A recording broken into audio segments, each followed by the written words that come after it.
I am Jermaine Franklin, and thanks for joining us. Really appreciate you coming on board for this celebration of Black excellence. Now, first, a little bit about me. I am a TSN anchor here based in Toronto, national anchor, and I just took that post earlier this season, I'll say, because it was about September in 2020.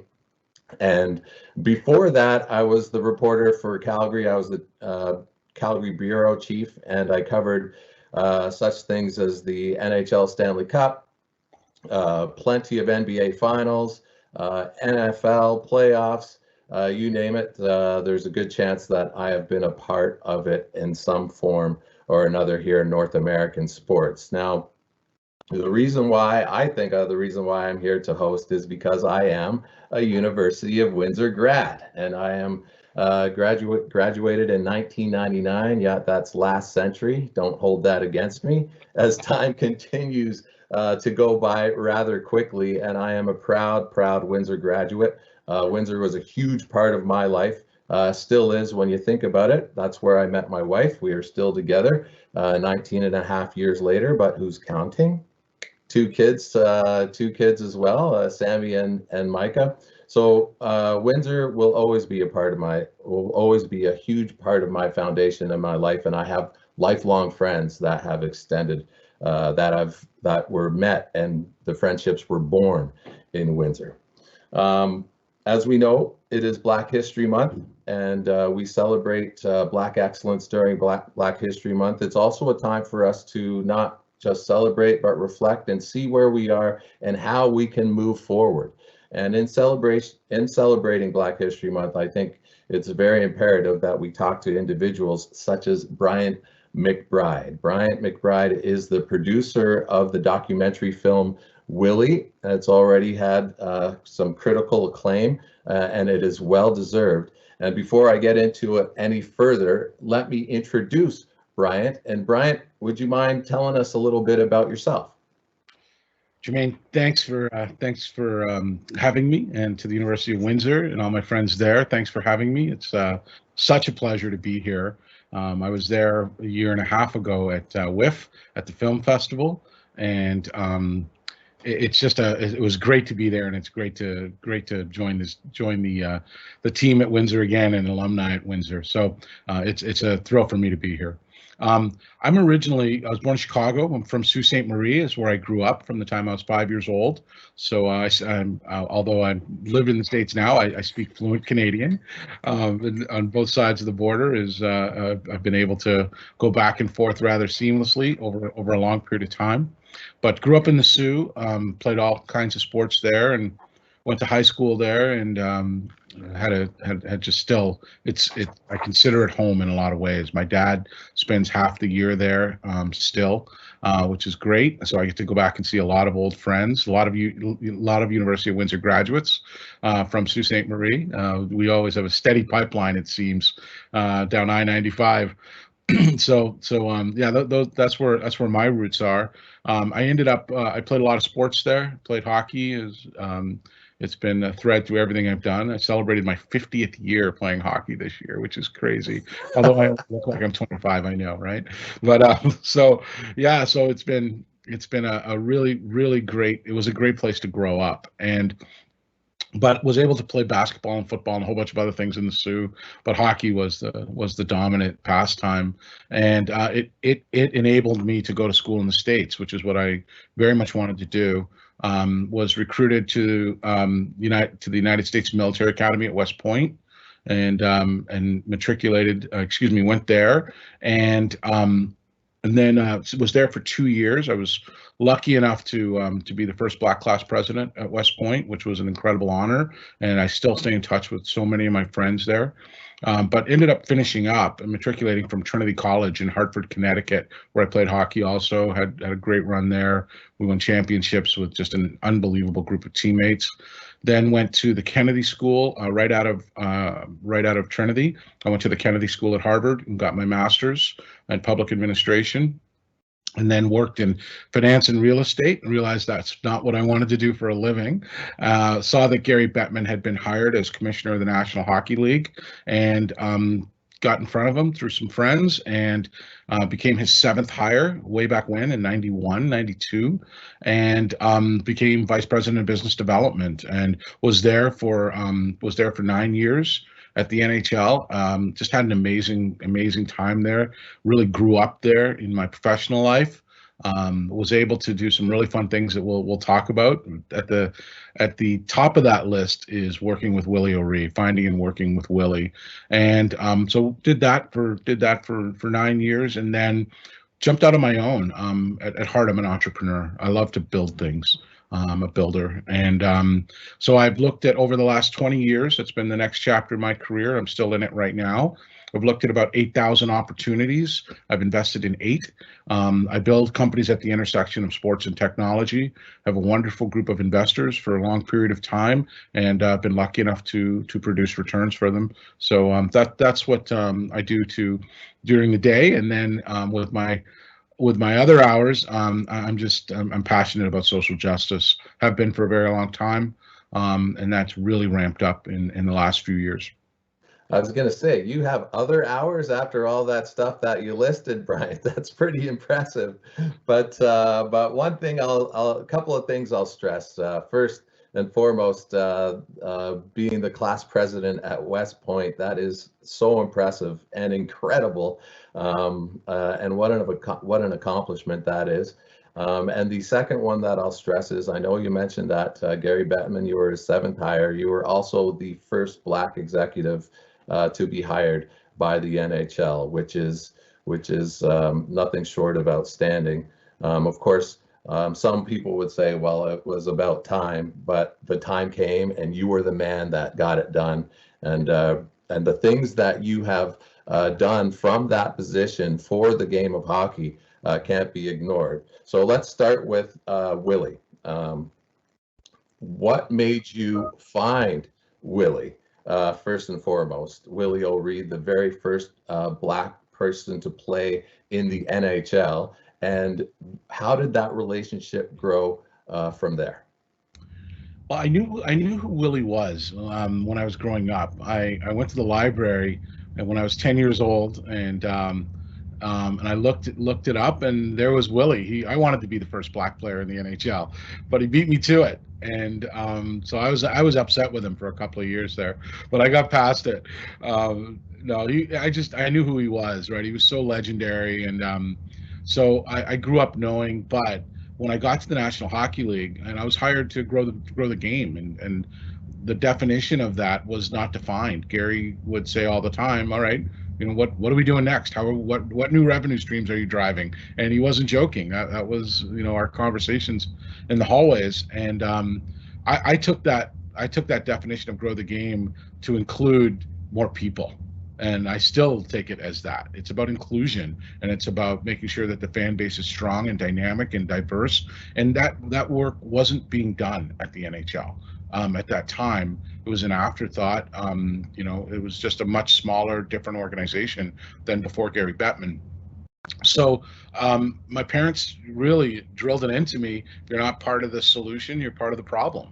And so I set out to be part of the solution when I got there, and there was no DEI, capacity at the league. So we pulled together. I very much wanted to plant the seeds to enable kids to play hockey, to provide access. There's barriers of entry to the game, equipment, ice time, all of those things 25, 30 years ago, and some of them still persist. A lot of them still persist, frankly.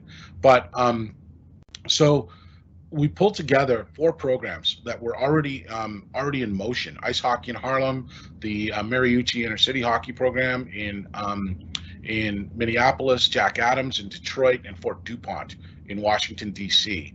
We pulled them together, and we asked them a lot of questions. How can we help? How can we fortify what you've built? And with the emphasis on teaching them how to fish rather than giving them fish, because we wanted to create as many of these as we possibly could. So we set upon that mission, and it hit me that I was a guy sitting in a skyscraper in New York City, in a suit, and we needed outreach, consistent, meaningful outreach, and my partner in this at USA Hockey at the time, Lou Vero, who was on the team, on the coaching staff of the 1980 Olympic team, and he was the coach of the '84 Olympic team.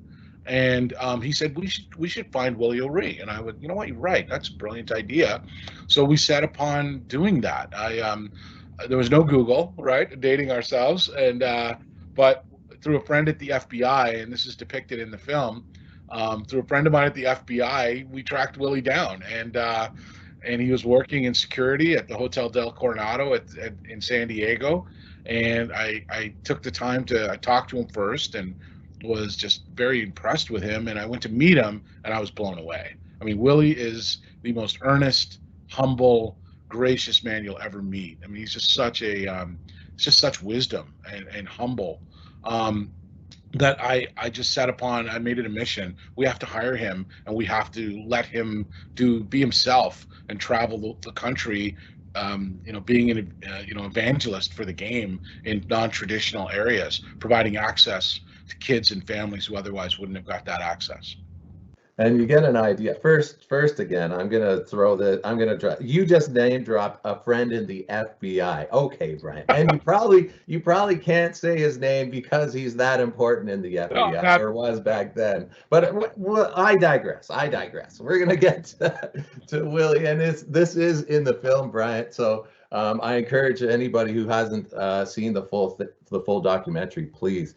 You'd be doing yourself a disservice to ignore and not see it. So please make sure you do see Willie, the documentary. But in the film, you get the feeling that that Willie is up for anything when it comes to growing the sport of the game and grassroots. But I will ask you, when you found him, what was your request of him? What was his reaction? How did he become, or how did he agree to be hired by the NHL?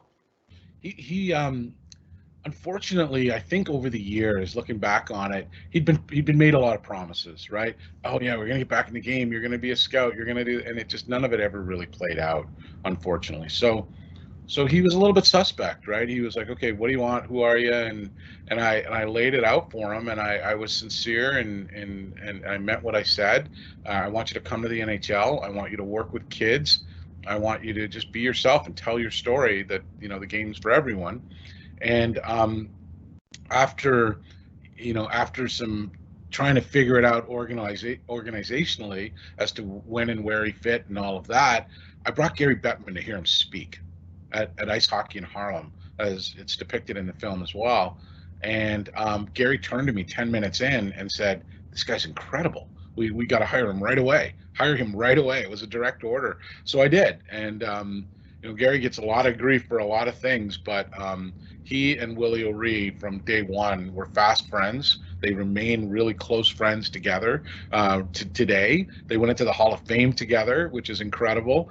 There's just a really special, they have a special relationship from that day forward. And that's when Willie really started to trust me. When I brought the commissioner to meet him and hear him speak, he knew I was serious. And that's something that we see in the film as well, Bryant. And I know I've said this earlier when we were having other conversations. The one thing that I noticed in that film, especially later in the film when Willie was waiting to get the news that he was looking for, you were right there with him. There was clearly a relationship. There is clearly a relationship, and there was a relationship of trust.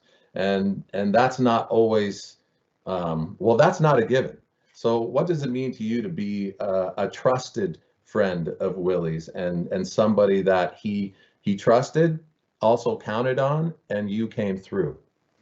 Well, it means the world to me. I mean, I'm just blessed to know him and to know his family. Daljeet, his wife, who's wonderful. Chandra, his daughter, who's wonderful. They're just an amazing group of people, right? And we had the pleasure during the filming to go back to Fredericton, where Willie was from, and that's when I really, really understood it.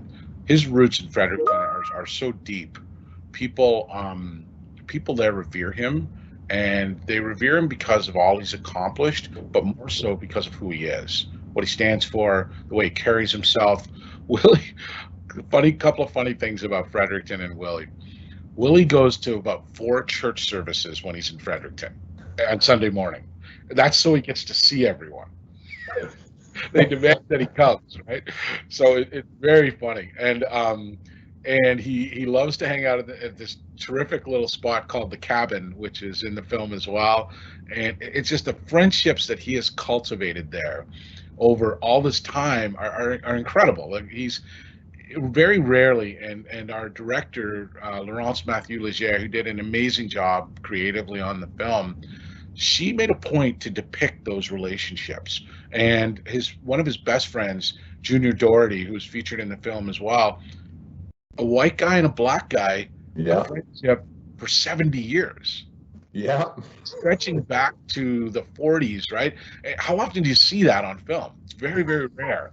And that was highlighted and spotlighted. But overall in Fredericton, it really just shows when a community decides to wrap its arms around and promote and to launch all of their kids, white, black, indigenous, it doesn't matter, right? Where they really treat everyone in a way that is loving and supportive, that continues today.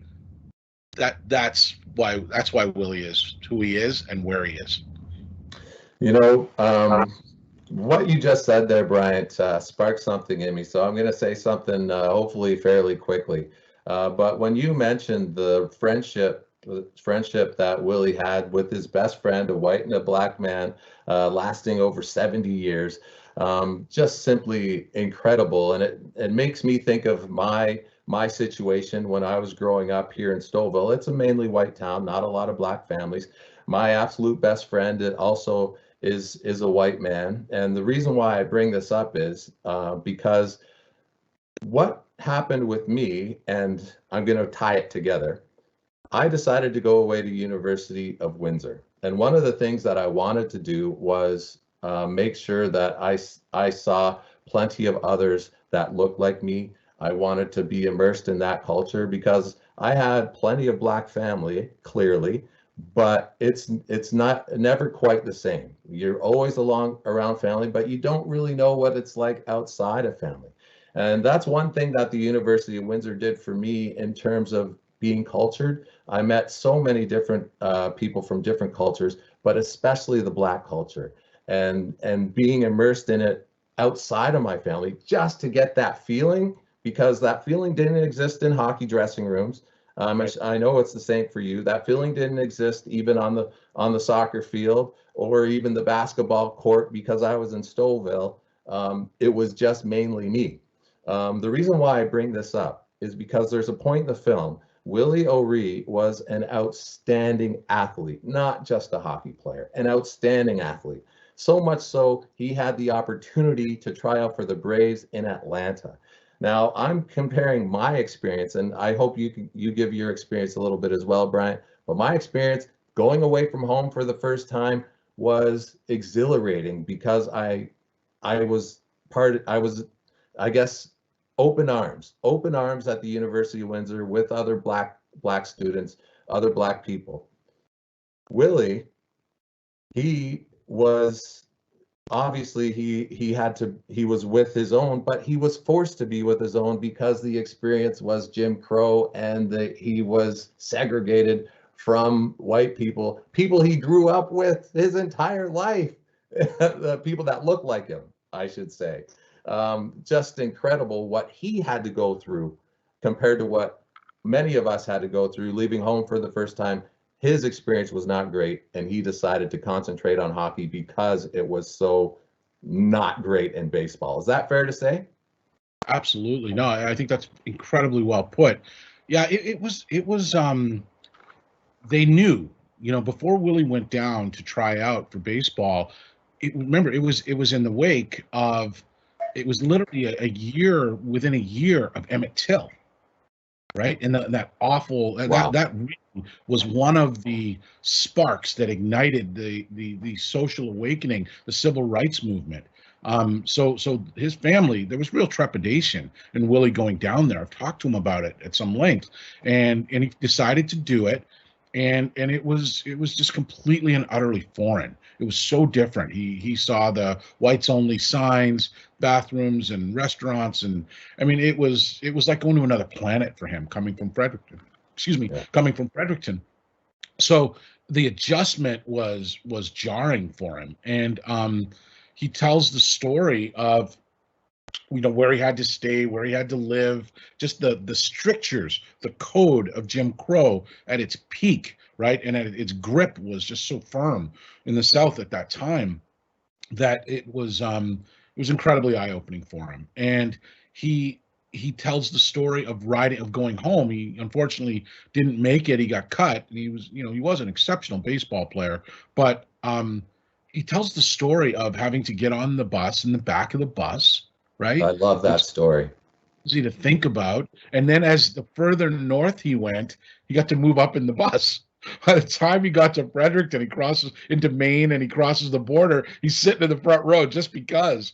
And he said, I'm not going back there, and I'm not playing baseball anymore. I'm going to make the NHL. So it was really the impetus to propel him to being the first Black player in the NHL.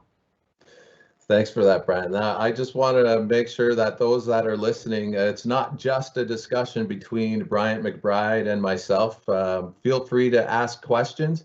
And when you do ask questions, it will come up, and we will try and get to them to ask Bryant anything in terms of the film or, of course, Bryant's career himself. So sticking with the film, Bryant, can you talk a little bit about the purpose of the film?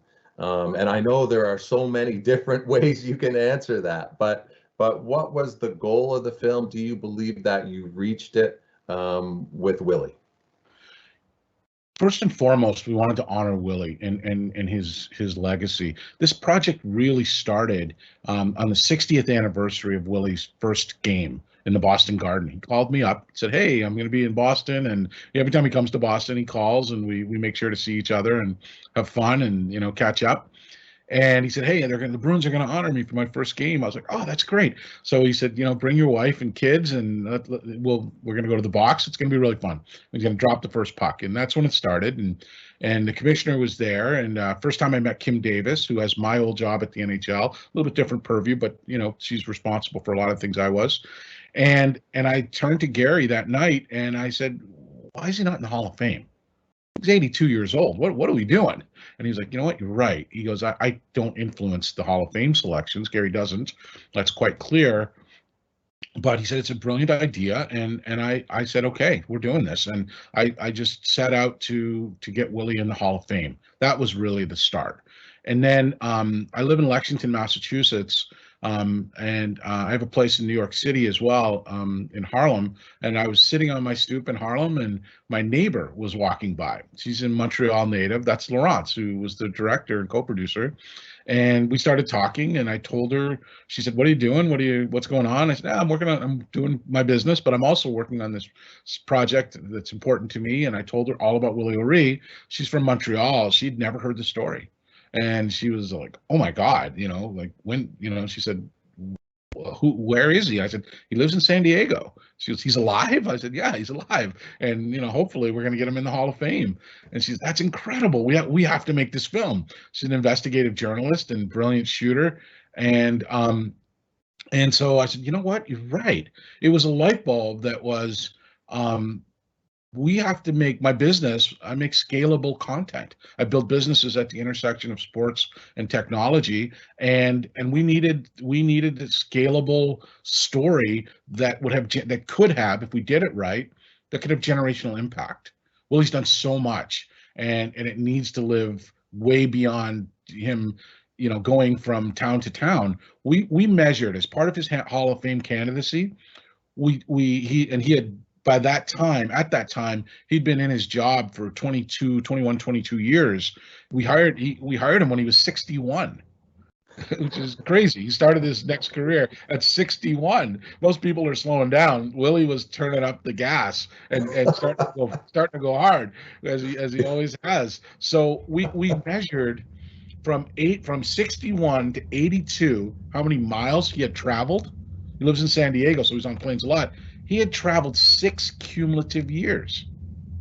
Wow. See people, and it was unbelievable, right? So it was we wanted to honor Willie first and foremost, but we also wanted to make a social justice film. That was it was at the time, I won't get political, but forces were trying to divide the United States, and this was like, no, I'm going to do my part to say no to that. And so Willie is all about unifying people, bringing people together, overcoming obstacles, and we wanted to show that. And we wanted to show not only the pain and the trauma and the hardship, the death threats, everything that he went through to get where he did, but the name calling especially, so that it was still happening, right? We wanted to just say, hey, everybody, here are teenagers, here are young women, young men that are still called these names today. Enough. We need to do something about this. So that was the undercurrent, and we hopefully achieved that. And that was a year and a half before, 2 years before George Floyd. Amazing. And I'm going to come back to that point enough because that struck a chord with me. But I'm going to ask this question from it's anonymous. So, but it ties exactly with what you were just talking about, Brian. Do you think Willie was aware he was making history while he was in the thick of things, like when he was called up to the NHL for the first time and so forth? Do you think that he was aware he was making history? We've talked about it a lot. He wasn't. He didn't. Willie was so locked in on making the NHL, right? That's all he cared about. And he was such a good player. I mean, he was so fast. You watch old film, Willie looks different, not just because he was the only black guy out there, but just his speed and the way he moved. He was lightning fast. And he was worried about making the NHL. He was, I'm going to be the first black player. So he really wasn't aware until the next day when it came out in the papers that he was the first black player and he broke the color barrier in hockey, that he was kind of taken aback by it, right? But they were friends and others in Fredericton, and he were just thrilled that he finally got the window. He finally got that chance. The Bruins, in part of the process of making the film, we talked to Dick Patrick, whose uncle was the Bruins GM at the time, I believe. Wow. And he remembers the conversation. He was 10, 11 years old, and he remembers the conversation of them saying, hey, what this is, and the way it was decided to call Willie up was, hey, the Bruins weren't strong at the time. Is this guy going to help us win? They said, yeah, call him up. Let's go. And Milt Schmidt, his coach at the time, who was one of the most incredible people I've ever met, may he rest in peace. Milt Schmidt he was an awesome guy, awesome coach. Willie to this day reveres him, learned so much from him, and Milt Schmidt made it just priority to ensure that Willie was welcome. Johnny Busick and others just did such a great job of wrapping their arms around him and welcoming him as well. That's outstanding. And Willie obviously leaves an impression to everybody he meets. And that includes Jackie Robinson. Early in the film, he admits that he met Jackie Robinson, and he told Jackie that he played hockey, and he was like, "Well, I didn't know black people played hockey." And several years later, not just 1 or 2 years later, several years later, he met Jackie again, and Jackie remembered who he was, and Willie said that meant a lot to him. And the fact that Willie makes that kind of impression on others is huge for the sport of hockey as well. When I think about what Willie had to go through, I am so amazed at the fact that there's no bitterness. I just didn't, I don't get it. And that's on me. because Willie's doing it right. And I guess the question I'm trying to get at is, or the inquisition I'm making is, uh, Willie didn't just go through racism. He overcame a lot more than that. Going back to the film real quick, he lost vision in his eye in junior, and he still made the league. And What are your thoughts on that, Brian? well, it just so speaks to his heart, right? The way he tells it, and it's just so matter of fact is the way he tells it. He's in, he was playing in Kitchener Waterloo, and somebody took a slap shot. He's in front of the net. It deflected off a stick. No helmets, masks back in those days, and it struck his right eye and destroyed the retina. Right, and he was taken out of the game. He went to the hospital. He tells the story. He goes, Dr. Henderson told me. Willie remembers details, and it's incredible. He goes, Dr. Henderson told me, well, you'll never play again. You're not gonna get your sight back in this eye. And Willie was dejected for about 10 minutes, and then seriously, and he said, I was, and then he says, yeah, he goes, then I decided to focus on what I could see, not what I couldn't. And I was back out on the ice in a week. I was like, that's who he is. And I was like, dude, are you serious? And he was back out on the ice in a week. And along the way, he basically didn't tell anyone that he had lost sight in his right eye. He told his sister Betty, and that was it. Didn't tell anyone. Swore to secrecy. Swore her to secrecy. Right, and because he knew that he would never play in the NHL if they knew he had one eye. So I said, Willie, wait, and on the side, where I've talked about it a lot. I said, well, what about, just to show his determination? I said, didn't they do physicals or test you? And he goes, oh, yeah. I said, well, what did you do? He goes, well, I knew as soon as I got to a new team, I went and I memorized the eye chart. Wow. He memorized the entire eye chart, and he'd stand there and he would do it. And he did that for 21 years of pro hockey because he was so determined to play the game he loved and to make a living out of it. And he did. Just there was no stopping him. Another great question that has come in, Bryant. How have you seen the game of hockey evolve and become more inclusive since Willie made his impact on the game? Are we seeing change at the grassroots level through to the NHL? It's a great question. There's two sides of this coin. The first side is when I got to the National Hockey League, when Willie and I started working on this, there were 3 players of color in the NHL. There's now almost 40.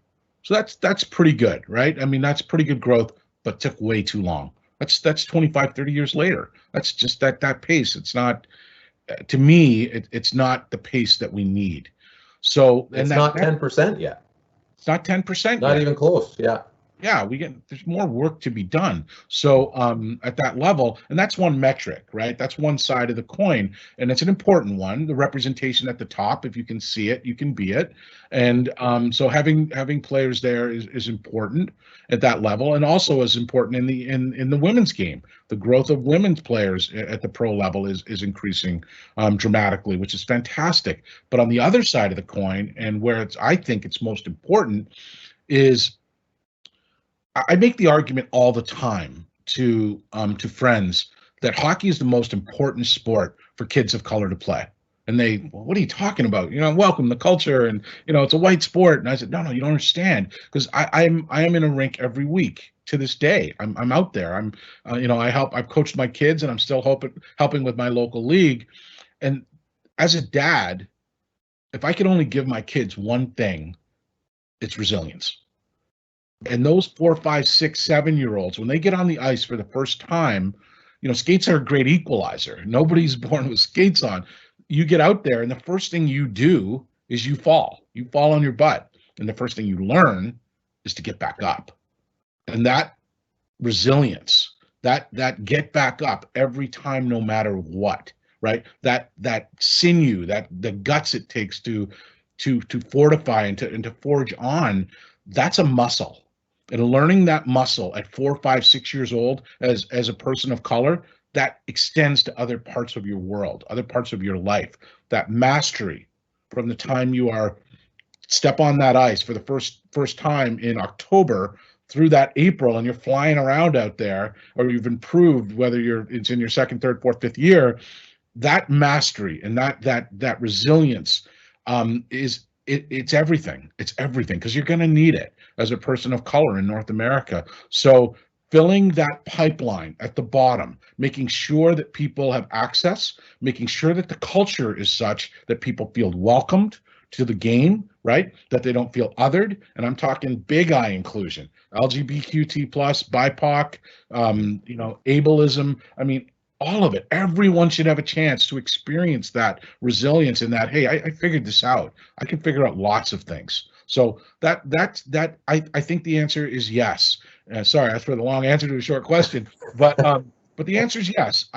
Willie and I started this 20 some years ago, and I've never ever felt the palpable momentum that is in existence right now. It is changing, and it is changing quickly, so that the more we fill that pipeline and the really intense effort that we put towards that, let's go 10x again from that 30 to 40, so that we've got 300 to 400 players of color in the league. Absolutely. Another great question.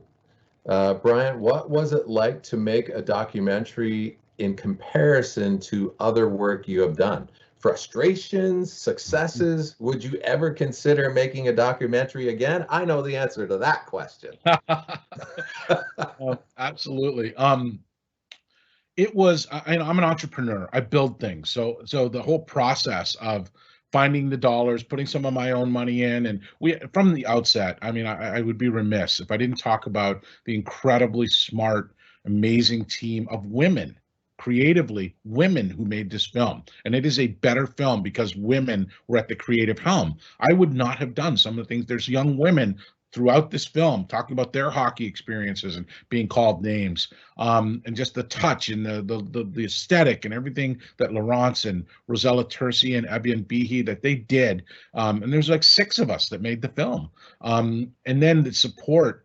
We partnered with the National Hockey League. The first person we met with to talk about this project was Gary Bettman and Kim. First people, Gary Bettman and Kim Davis. They went, yeah, let's do it. And they provided the footage at no cost. I went and I met with Ted Leonsis from the Washington Capitals and Sheila Johnson and Earl Stafford, 2 of the 3 Black owners in the NHL. Immediately, yes, we're in.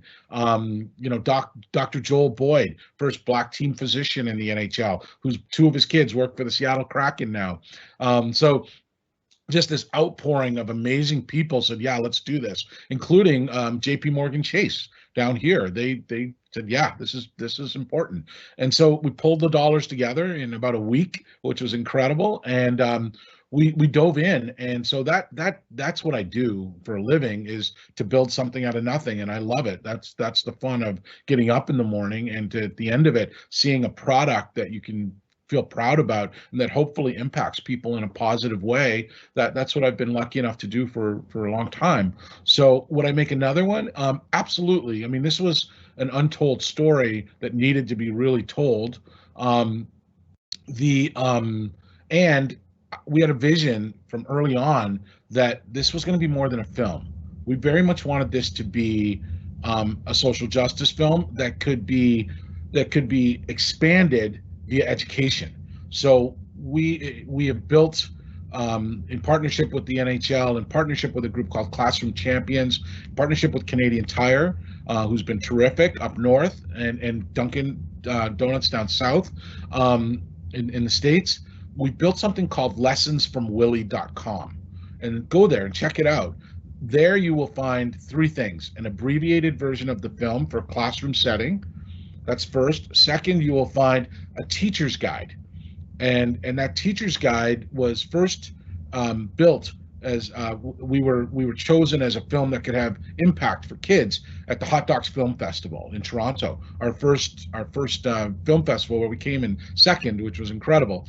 And so that teacher's guide, we've expanded it through 5th through 12th grade, where a teacher can go and use this turnkey guide for free to spur social justice conversations with their kids. Teachers, coaches, parents, go there, you can use it. And third, if you sign up, you get an NHL player, and we insisted on a women's player, pro or Olympian, who will get zoomed right into your classroom to talk about these issues. So all of that's for free because of Canadian Tire and because of Duncan, and it's there. We launched it 2 weeks ago with Justin Trudeau. He was nice enough to join us on the launch. We have a big surprise coming up in the fall with a very senior person in the United States government, where we're going to relaunch it in the States.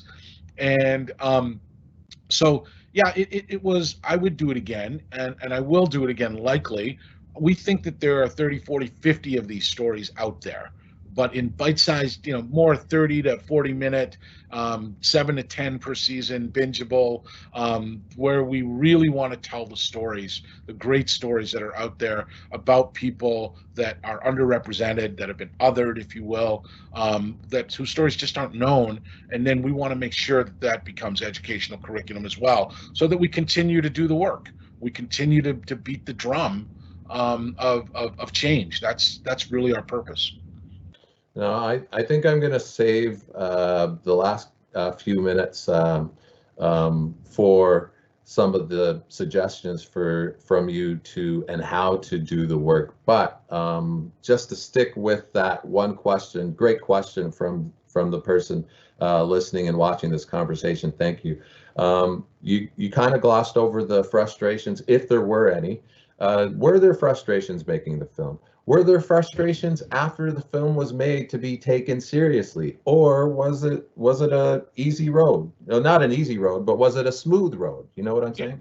Yeah, I mean, we made the film in 9 months, which is incredible. We'd never made a film before. Laurence's first film, my first film. We did it in 9 months, but again, we just had so much help. The Prime Minister is in the film. He made himself available to us to be in the film because he got it. He understood, what significance this could have and what generation it could have and what generational impact it could have. So that, all of the pieces just fit so well. It was hard to get it distributed at first, to get, hey, okay, wait, you've got a black hockey movie, and the film world is very formulaic, right? And I was like, no, you don't understand. This is important. And that breaking through that was hard.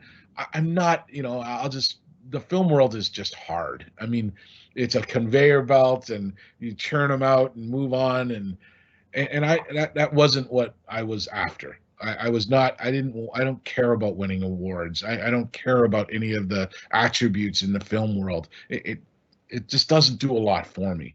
We did win a bunch of awards. That's great, and the critical acclaim is wonderful. But what I cared about, what I still care about, is reaching kids, is reaching people, changing their aperture from here to here, so that they understand how important it is to do the work and to change, what's going on in North America to the positive. In the middle of all of that, George Floyd happened. And that really changed the trajectory, and it just gave us even more resolve to go down a non-traditional film route. That's what I really cared about, was going down that non-traditional route towards education, towards making people, making the film available to people that otherwise it wouldn't be available to. So we had to do some non-traditional things that were challenging. Getting sponsors on side for a film, making it available for free, and it's counterintuitive in the film world. But we persevered. I insisted on it as the funder and as the co-producer, that we were going to go down that route and not necessarily the traditional film route. Now, I know we discussed it a little bit earlier, but the amount of black players in the NHL, around 40, which is so much better than it was in the past. But what would your advice be to young black hockey players based on your interaction with Willie? Because obviously we still are a big-time minority. I think his lessons are, go first, make sure you watch the film, and make sure that you go to lessonsfromwillie.com, because it really is it's a guidebook of sorts, right? This is what you're going to face. This is what you're going to hear. Not always, but sometimes, and you got to be prepared for it. Sidney Kinder, a young woman who was featured in the film, she put it so brilliantly when she said, I went to, she played at ice hockey in Harlem. She was the first person at ice hockey in Harlem. It's this kind of legendary program for disadvantaged kids in New York City to play college hockey, which is a fantastic achievement. And she goes, I got to prep school on my way to college, and I heard somebody called me the N-word on the ice. And she said, I didn't know what to do or how to take it. Do I fight back? Do I ignore it? She goes, you're caught between this rock and a hard place. How do I react to that? And I thought that was so poignant and so insightful into the bind that it puts kids in at a really young age, right? That encapsulates what you could face as a kid that isn't that isn't in the traditional hockey mold, the white kid from the suburbs, and your parents are there, so that's just really hard. But kids have done it. The path that Wayne Simmons blazed, and he wrote a brilliant article, moved me to tears, called The Astronaut. Google it. Wayne Simmons, The Astronaut, where he talks about Willie, and he talks about his path from Toronto to, from Scarborough to the NHL.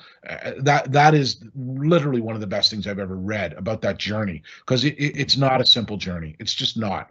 Now, it's incumbent upon us to be aware and to be thoughtful and to make the culture of hockey change so that journey gets easier. Gets easier for everyone who's not a traditional, hockey player. That includes women. That includes young girls. So that's what I would tell them, is that you got to fortify, you got to be resilient, you got to be prepared, and you got to overcome. Yeah, and right at the beginning, you talked about building that muscle, Brian, and it does fortify you and make you a stronger person in different ways. I think about you. I think about myself. There wasn't another black person in the dressing room when I was growing up. Me neither. And I think about my son, which is something that brought it all home to me, because you always think, or you don't always think, but it's hard to see the forest beyond the trees sometimes. And I have been a coach of my son all the way through minor hockey. He's 15 now. But after George Floyd and what has happened in 2020, we sat down as a family again to talk about what it means to be black, the challenges you will have. And this time, he decided to tell me what he truly does face on the ice. He told me how many, he's been called names plenty of times. My daughter, the same sort of thing, being followed by security in a mall. So it's not just hockey where you'll have to overcome difficulties.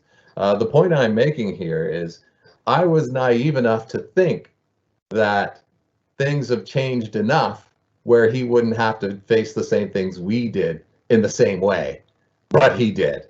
And that was eye-opening to me. And that was tough to hear. The fact that he didn't think it was important enough to tell me at the time. He didn't want to make a fuss. He didn't want to be that tattletale. He didn't want to be that guy.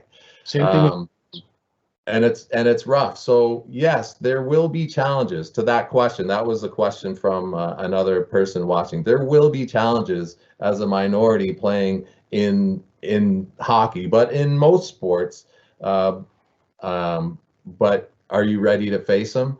And if you protect the kids from them, you might be protecting them a little bit too much. Is that I don't want to put past judgment or anything like that, but there's going to be challenges and you learn to navigate. Is that fair to say?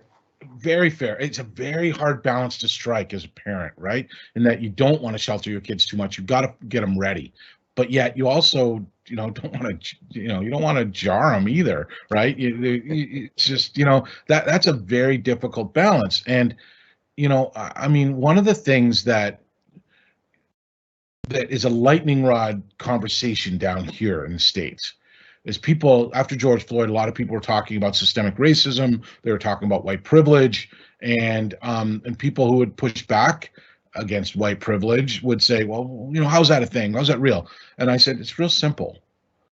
when my kids walk out the door, I worry about them. I worry about them, for lots of running into the wrong person for lots of different reasons when they're driving or in whatever situation that they find themselves in. And I'd say this to white friends, you don't have to worry about that as much. And that's a privilege.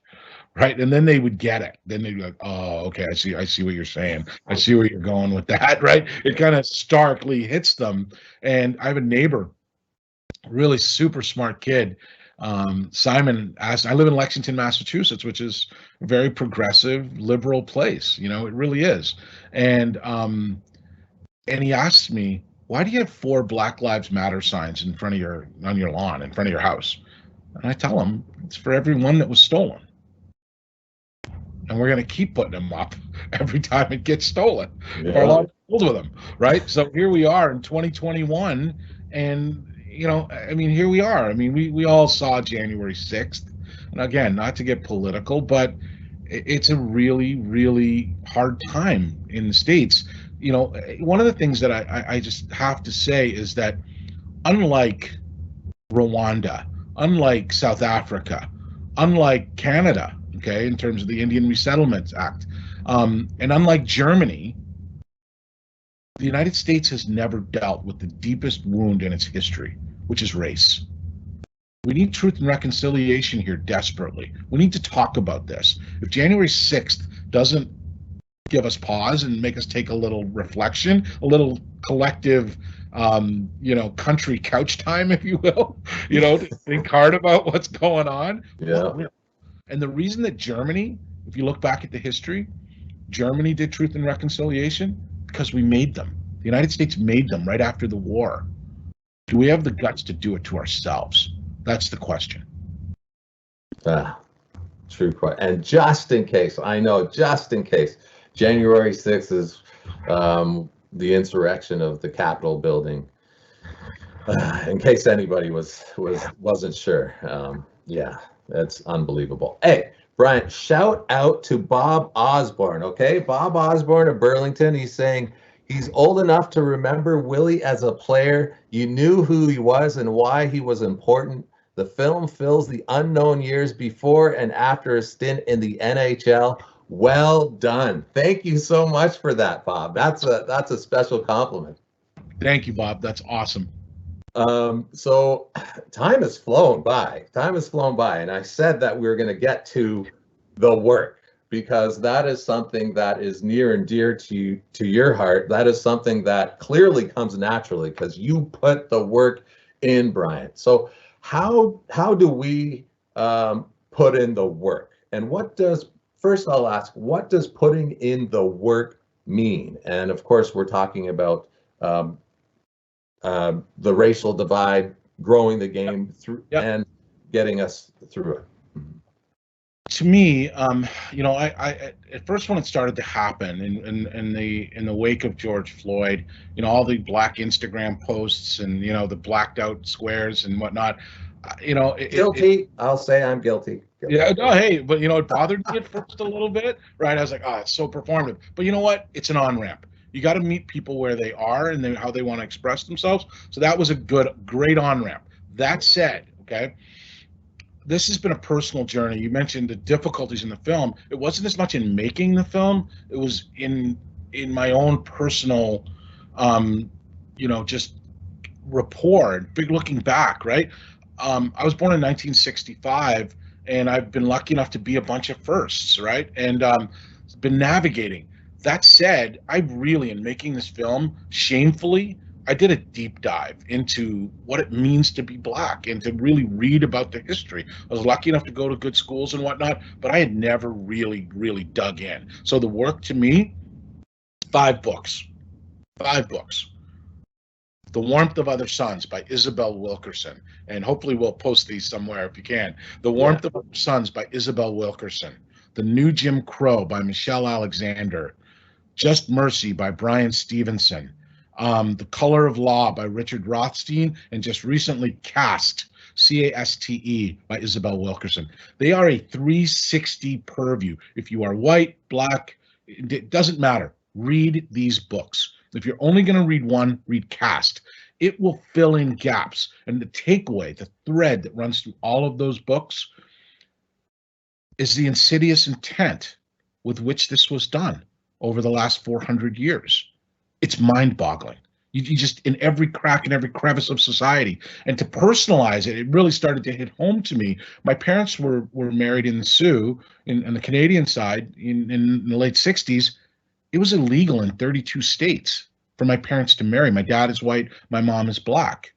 It was illegal in 32 states. But here's the punchline. That only changed, the last of those intermarriage laws went off the books in 2000 in Alabama. And 40% of people voted to keep it.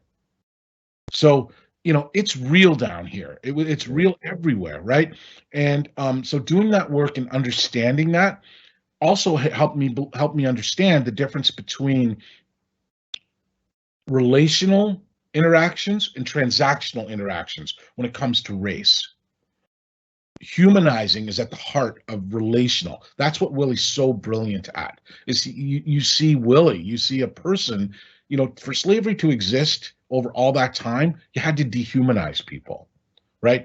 The transactional side is, 18% of firefighters, 22% of cops have to be, and there's a place for a lot of that, and I'm not demeaning it in any way, but it has to be relational. People have to see people. That's the work, is to see people and to meet people where they are, which is also a dilemma in that a lot of Black people rightfully are like, listen, I'm not doing your work for you, okay? Stop asking Black people to help you figure this out. Do it yourself, right? That's one side. And the other side of it is we're going to extend and we're going to reach out and we're going to talk, and that I kind of err on that side where, I don't want to be, called a token, but I also don't want to be called a radical. I just want to do the work and work with people and to have these hard, uncomfortable conversations. That's the work. We hopefully have captured a little bit of that in the film, and we've hopefully captured more of it and provided the tools to do that work, free, turnkey, through the website that we built using lessons from Willie at lessonsfromwillie.com to serve as an on-ramp for people to be able to do that themselves. Read the books, meet people where they are, dive into a subject area that you're not comfortable with, and have the hard conversations. And hopefully collectively, as on both sides of the border, we can have a reckoning with this and start to heal. That's really what we need. Yeah, absolutely, Bryant. When you say that, I think about the effort that it does take to do the work, and it's on us. It's on us as individuals to make that effort, because sometimes we think, you know what, I'll do the work. Just show me where to go, and I'll start going. But the true work is having that intellect, or trying to learn that through reading, through educating yourself, so when those tough conversations come up, you just don't say forget it. You actually continue to go through it. And I know I have a lot of work to do still, and a lot of education to do, but knowing this audience, and we know knowing this audience, you got to the U of W for a reason. You're here for a reason. So obviously encourage you to do the work as well. Absolutely. That's at the heart of it. If everyone decides this is a priority, this is important, then things will change. They'll start to change. There are a few more questions, Brian, but I think I'm going to end with this. You can see there is a link to the Willie documentary on the University of Windsor website as well. Thank you so much for your time, Brian. This has been outstanding. This has probably been the quickest hour in this pandemic. This has definitely been the quickest hour in a year for me. And I can't wait to see what you have in store in the future. And I'm going to give you the floor just one more time to talk about maybe a couple of initiatives that we can educate ourselves on. Sure. First, I'd be remiss if I didn't thank Vincent for inviting me from the University of Windsor, and just become a good friend very quickly. An amazing guy. And I think that in looking forward, okay, if you look at where we are now, and again looking back at the history, there's 4 Black Renaissances. The first one after Reconstruction in the States. The first one after Reconstruction, where there were 30, 40, 50 congressmen, black congressmen in the United States, right? Until 1876, when what was called the Great Compromise, Tilden versus Hayes in the presidential election, where it was disputed, okay, for 3 months. And the compromise was Hayes would become president, but the Union would pull out all of the people from the South, and there would be states' rule. It ushered in Jim Crow. That was on that one decision. 100 years, 90, 100 years of subjugation followed that. So that Black Renaissance was real political change. But despite all of that, in the 20s, an artistic renaissance in Harlem, in Paris, and all over the world, right, started to produce results. Fast forward to the 1960s, social awakening. Martin Luther King, Malcolm X, Sam Cooke. I mean, just amazing people, changing the world despite all of the subjugation, despite all of the awful obstacles in the way. Post George Floyd, fourth Black Renaissance, blank canvas. How are we going to paint? What are we going to do? Right? Yeah. And you'll notice that none of those renaissances really was driven by economics or lifted people economically out of very difficult circumstances. Those things still exist, right? So in this renaissance, let's hit political, let's hit social, let's hit artistic, let's hit economic and beyond. It's up to us. There's incredible palpable momentum right now. Let's ensure that George Floyd didn't die in vain. Absolutely. I appreciate you mentioning that, Bryant. And I'll just sneak in that the last two Renaissance, sports has been at the forefront as well. When you think about Bill Russell and Muhammad Ali and Kareem Abdul-Jabbar in the 60s, and now you see what the NBA is doing, and the NHL is there as well, and the NFL. So it's amazing how well we have a voice, and it's time for us to use it. It's our time. It's our time. Hockey's just a metaphor. Thank you.